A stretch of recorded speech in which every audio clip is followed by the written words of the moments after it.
Y esto es lo que pasa aquí con esta música. Hombre, hay que darle más vidilla. La cortinilla luego la vamos a bailar.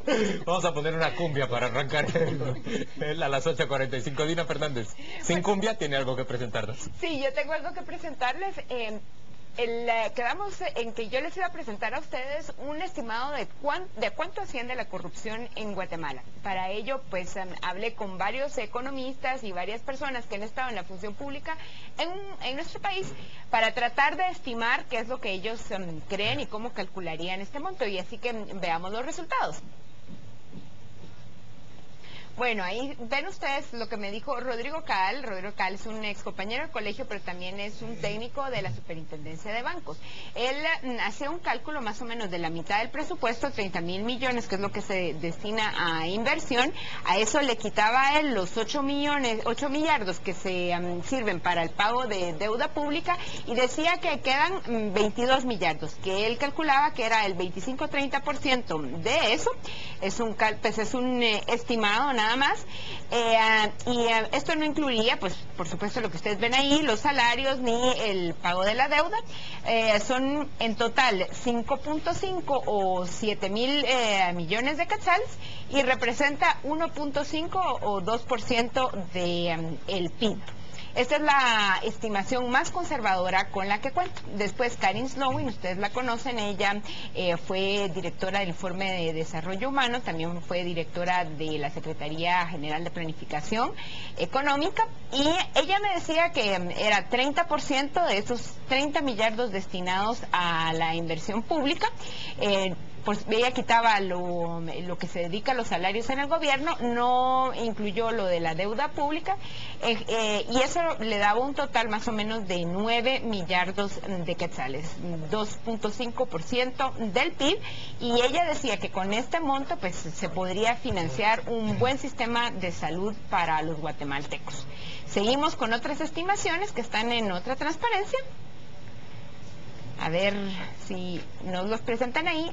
Edgar Balcells, él fue ministro de Finanzas y él decía que él calculaba que puede ser un 15% del presupuesto total.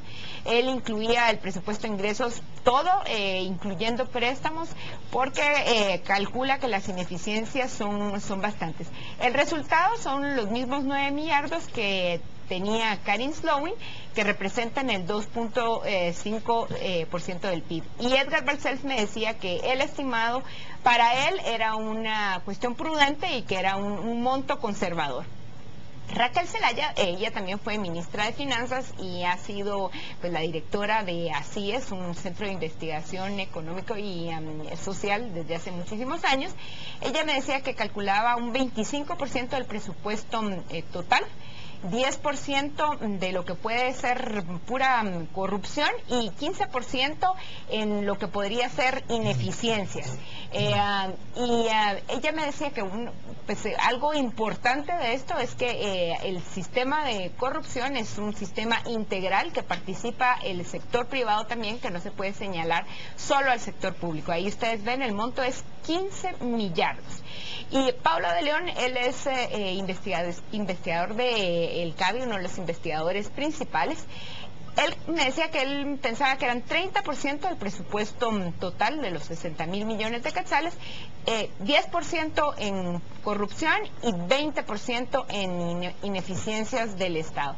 Eso se traduciría en 20,000 millones de quetzales, 5.5% del PIB. Es un monto enorme, casi lo que invertimos en educación, por ejemplo, y él decía que con este dinero pues el Estado de Guatemala podría tener ese porcentaje menos, el 30% menos, y que tendríamos un sistema muy parecido en salud, educación y todos los servicios deficientes que recibimos. Así que bueno, ustedes ya han visto de un estimado de 5.5 millardos a uno de 20 millardos. Ajá. ¿Qué es lo que ustedes tienen que decir? Yo creo que ahí, si tomamos tanto el de Rodrigo como el de Raquel y el de Paulo, son muy parecidos si quitamos la parte de ineficiencia que agregaron Raquel y Paulo, y más o menos oscilan entre 5 y 7 millardos, quitando la parte de ineficiencia. No quiere decir que no exista, pero para hablar de lo que es corrupción per se, y eso se refiere a que la parte que es inversión pública, de esa parte es de donde generalmente puede haber la parte de corrupción. Coincido con Raquel en que es un esquema de dos lados, tanto el sector público, funcionarios que están de ese lado, como el sector privado, la empresa, los profesionales y las instituciones bancarias que participan de poder lavar esos activos para el sistema. Yo creo que la cifra está entre esos 5 y 7 millardos y es una cifra que es bastante grande, pero que al mismo tiempo tiene un impacto después en la economía de vuelta, porque ese dinero regresa a la economía en otra forma por medio de inversión de estas mismas personas o consumo. Claro. ¿Qué vamos a decir más de esto? A mí me da mucha alegría oír estas noticias, porque vuelve a reafirmar un viejo debate que aquí nunca ha terminado. La semana pasada presentamos como 2.000 millones de asignaciones cuestionables en el presupuesto. Hay otras 2.000 millones de botines. Aquí metemos un poquito más que lo que dice aquí. Conclusión, aquí hay como un 20% del presupuesto que es un desastre, A eso hay que sumarle la ineficiencia en la ejecución pública, que también la hemos visto esta semana, y además la ineficacia en la optimización del gasto. ¿Para qué subimos impuestos? Es que estamos en lo mismo. Esto nos dice que no es un tema de más dinero necesariamente. Este argumento aquí lo hemos peleado mucho. Sino es un tema de dinero que se tira a la basura sin preocuparnos de optimizarlo. Entonces, volvemos al discurso. Aquí hay que hablar de cómo optimizamos lo que tenemos, porque ya estamos viendo el volumen que es un 20% sin contar la ineficacia ni la ineficiencia. Un 20% del presupuesto se utiliza mal. ¿Para qué queremos más? Si siempre vamos a tirar un 20%. ¿Cuándo vamos a pararnos, a detenernos, a ver cómo esto lo optimizamos? A ver, yo tomo por bueno el argumento, una vez que ya se hizo la actualización tributaria, yo creo que sería bueno detenernos en este momento y cómo hacemos eficiente este presupuesto, cómo impedimos que ese porcentaje, que a mí me parece altísimo, que termina perdiéndose entre el 25 y el 30 del presupuesto de inversión, poco más o menos así se establece. No sé exactamente por qué esa cifra o de dónde sale ese cálculo de 30 o 25%. Podría darnos para un sistema de salud que realmente funcione para las personas que lo necesitan, o para un sistema de educación que no ande pidiendo prestado por todas partes, por ejemplo, para financiar educación parvularia y bilingüe. Yo creo que sería utilísimo, pero yo debo decir que también me frustra mucho que todo el sistema de control que se ha establecido, e incluyo a la prensa, frente a estas cifras gigantescas, sea capaz apenas de descubrir unas pilas sobrevaloradas por ¿cuánto? 400,000 o 500,000 quetzales en Fonapaz, unas laminitas de un grosor distinto al que deberían haberse comprado.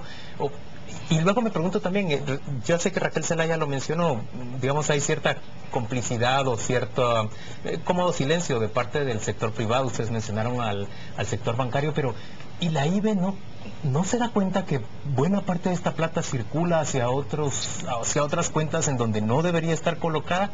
¿Qué pasa si es tan grande la corrupción como se está describiendo? Conservadoramente 9 millardos, entre 5 y 9 millardos. La media hasta más.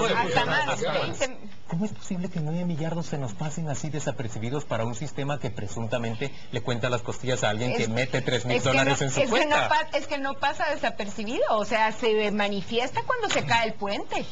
Llueve y la obra pública no aguanta. Pero Juan Luis se refería a dónde quedó el dinero. En Claro, algunos de esos nadie se casos, entera. sí, pero en algunos de esos casos no termina en dinero necesariamente, sino que en acciones de parte del negocio, O en bienes. productos que les fueron entregados en vez de esto, o incluso en otro tipo de pagos que incluso se hacen fuera de Guatemala, en algunos lugares fuera de Guatemala, fuera de plaza, que lo que generan es ese escudo de poder esconder el dinero. Hay una cosa que empieza a cambiar poco a poco, tanto la ley de extinción de dominio, pero en particular el tema de las acciones nominativas, te va a empezar a transformar algunos de estos temas, porque aunque ahora se depositaba en una empresa y la empresa tenía justificado porque tenía el dinero, hoy vas a saber quién es el dueño de esa empresa. Y mientras se logre saber quién es el dueño de la empresa, se puede empezar a dar seguimiento. Pero ahí es donde yo creo que hemos fallado mucho, el poder entender quién ha recibido beneficio del detrimento del patrimonio Es que nacional. Pero no ven- siempre es metálico. ¿No? Yo no sé si habéis hecho este ejercicio. Yo cuando viene algún amigo lo hago. Es recorrer la zona céntrica de la capital a partir de las 8 de la noche, preferentemente a las 9, y ver cómo hay edificios totalmente apagados. No existe una luz. No hay una luz. Edificios de apartamentos que no tienen inquilinos. Tienen una luz, dos, y Pero que si tienen vas a la 60 apartamentos. Pero que si vas a la SAT reportan ingresos de alquiler. La pregunta es, ¿quién vive ahí? ¿Quién vive ahí? ¿Cuánto apartamento y condominio no hay hecho en este país convirtiendo metálico en bienes inmuebles? Siguiendo el ejemplo de la economía española. Absolutamente. Muy bien, señores, llegamos hasta aquí con este primer segmento. Vamos a ir a la pausa comercial y al volver, Enrique Godoy nos presenta un informe sobre Conflictividad social. conflictividad, puntos de conflicto en el país. Ya venimos con esa oferta.